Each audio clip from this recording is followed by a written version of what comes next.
अभी चुनाव जो है वो 2024 की बात नहीं कर रहा हूँ, या जो अभी गुजरात में, हिमाचल में या अन्य जगहों पे हो रहा है उसकी बात नहीं कर रहा हूँ। मैं आज मानता हूँ कि एक देश एक चुनाव, वन नेशन वन इलेक्शन आज वक्त की जरूरत है।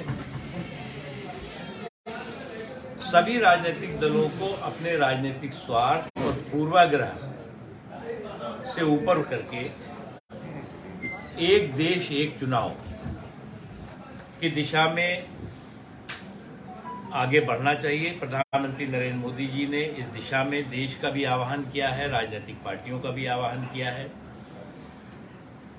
क्योंकि जब हर 6 महीने में किसी न किसी जगह पर चुनाव होते रहते हैं। अभी आपने देख रहे हैं कि अभी जो है वो कुछ राज्यों के चुनाव खत्म हुए, उसके बाद कुछ राज्यों के अब शुरू हो गए।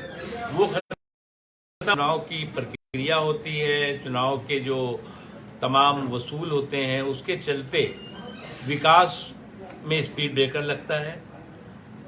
और तीसरा सबसे महत्वपूर्ण है कि लोकतंत्र के इस महापर्व के प्रति जो लोगों का उत्साह होता है वो फीका भी पड़ता है, धीमा भी पड़ता है। तो इसलिए वन नेशन वन इलेक्शन, एक देश एक चुनाव की दिशा में हम सबको आगे बढ़ना चाहिए। और उसके लिए सभी राजनीतिक पार्टियां, मैं भारतीय जनता पार्टी के चुनाव सुधार के संबंध में जो कमेटी बनी थी उसका मैं अध्यक्ष था। हम लोगों ने उस समय भी इस बारे में रिकमेंडेशन की थी। उसके बाद प्रधानमंत्री जी ने बार बार इस दिशा में राजनीतिक पार्टियों से अनुरोध किया है कि वो सहमति बनाएं और इस दिशा में आगे बढ़े, क्योंकि हमारे देश का सबसे बड़ा जो पर्व होता है वो चुनाव होता है, लोकतंत्र का जो पर्व है। और उस लोकतंत्र के पर्व के प्रति अविश्वास या उस लोकतंत्र के पर्व के प्रति किसी तरह का कमी या उसमें उत्साह में कमी हो, ये लोकतंत्र के हित में भी नहीं है, देश के हित में भी नहीं है।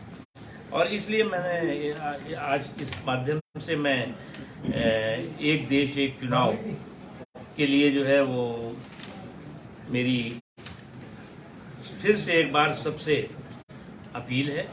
और इस देश में देखिए कई सुधार हुए हैं, आर्थिक सुधार हुए, सामाजिक क्षेत्र में सुधार हुए हैं,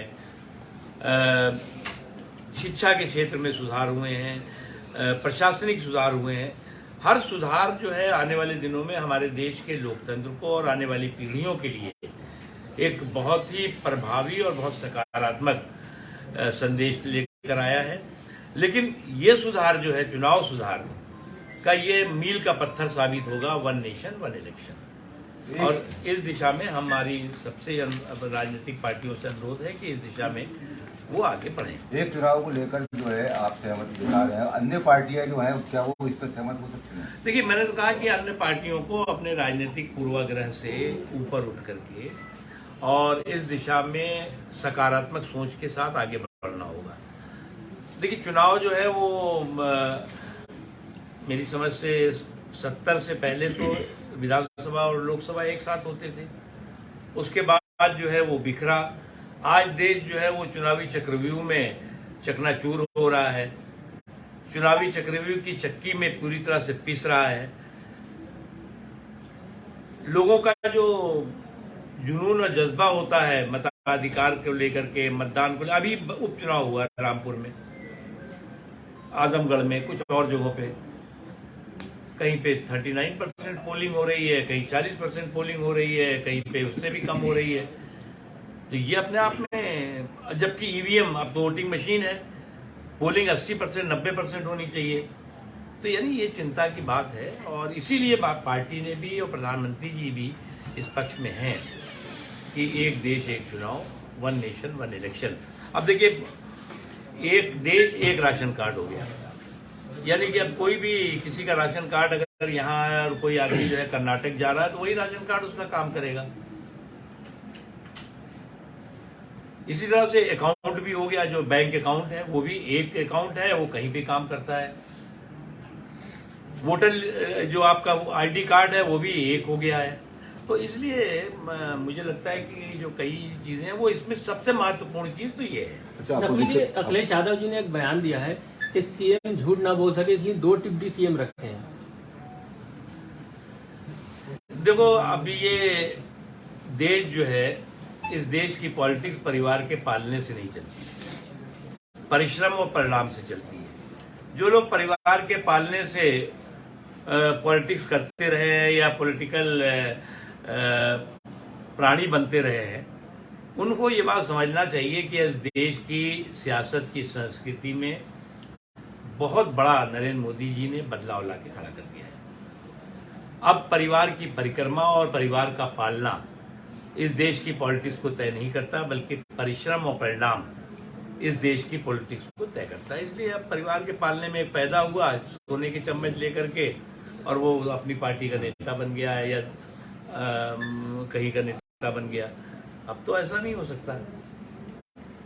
तो भूपेन्द्र चौधरी जी को प्रदेश अध्यक्ष बनाया है जबकि कैबिनेट मंत्री थे, इसको लेकर आप क्या मानते हैं? नहीं, भूपेन्द्र चौधरी जी पार्टी के बहुत ही सक्रिय कार्यकर्ताओं और नेताओं में से रहे हैं और उनका बहुत दिनों से पार्टी में योगदान, और ये भारतीय जनता पार्टी में ही संभव है कि एक जमीन का कार्यकर्ता, एक जमीन का काम करने वाला व्यक्ति, मंडल और गांव की इकाई में काम करने वाला व्यक्ति प्रदेश अध्यक्ष और राष्ट्रीय अध्यक्ष हो सकता है, प्रधानमंत्री हो सकता है।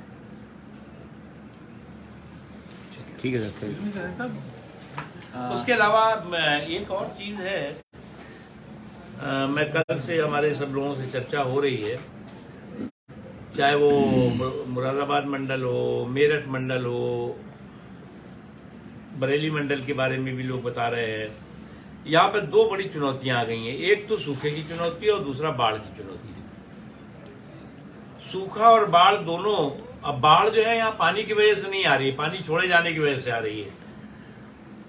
खेतों की जो उपज है, जो फसल बोई गई है, वो भी एक तरह से बहुत बुरी हालत में हो गई है। धान का हाल जो है वो, क्योंकि जब तक ऊपर से बारिश नहीं होगी, बचपने में लोग कहते थे कि यार अब पानी दे, काला मेघा पानी दे, अब तो पानी आ ही नहीं रहा है।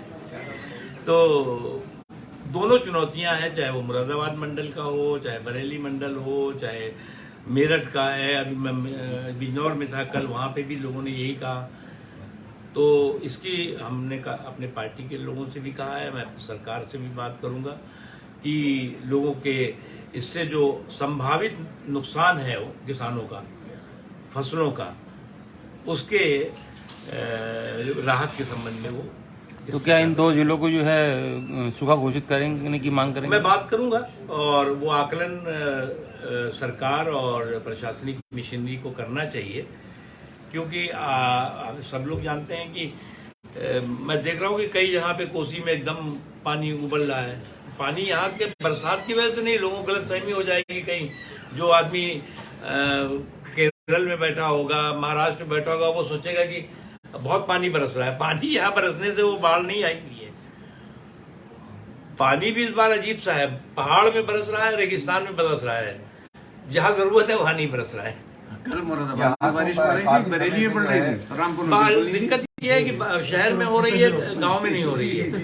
ये भी बड़ा समस्या है।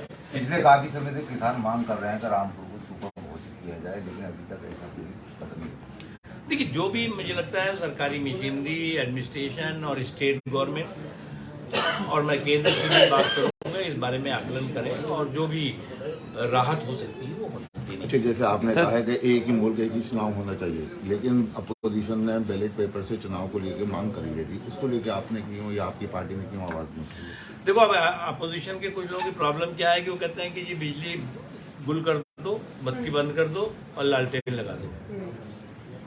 कहते हैं कि अब जो है वो जहाज से, ट्रेनों से, इससे चलना बंद कर दो, अब जो है वो पंचर साइकिल से घूमो।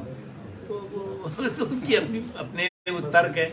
अब तर्कों की कंगाली का हम कोई इलाज तो कर नहीं सकते। सर, दिल्ली सरकार, आप जो सरकार है उसने बीजेपी पे कई गंभीर आरोप लगाए हैं, उसको लेके क्या कहेंगे? देखिए, ये जो है वो आप की जो सरकार है वो चूचू का मुरब्बा है। और ऐसा चूचू का मुरब्बा है जो ना उगलते बन रहा है ना निगलते बन रहा है लोगों के। अब लोग ये सोच रहे हैं कि ये सरकार को हमने प्रचंड बहुमत दे दिया। अभी भी जो है वो काम करने के बजाय धरना देने में विश्वास करते हैं, प्रदर्शन करने में विश्वास करते हैं, और बहुत ज्यादा धरना प्रदर्शन जब उब जाते हैं तो इस्तीफा देके भाग लेते हैं। तो इसलिए उनको जो है जनता ने जो जनादेश दिया है उसके साथ विश्वासघात नहीं करना चाहिए, और चाहे वो दिल्ली हो चाहे पंजाब हो, उसमें जो इनकी कलई है वो एक के बाद एक खुल रही है। सरकार ने पिछले दिनों मुफ्त अनाज देने से पाबंदी लगा दी। अब नया आदेश ये आया है कि जो 20,000 रुपये गरीब लड़कियों की शादी में दिए जाते थे वो उनको भी बंद करने का आदेश दे दिए। मैंने पूरा आदेश तो नहीं देखा, मैंने किसी अखबार में जरूर आज हेडिंग देखी है ये। उसमें स्टेट ने क्या उसके पीछे प्रक्रिया अपनाई होगी मुझे मालूम नहीं। जो मुफ्त अनाज वाला इशू था वो कोविड की वजह से उस समय ये व्यवस्था की गई थी, और उसके बाद भी लगातार महीनों मुफ्त अनाज देने की व्यवस्था जारी रही।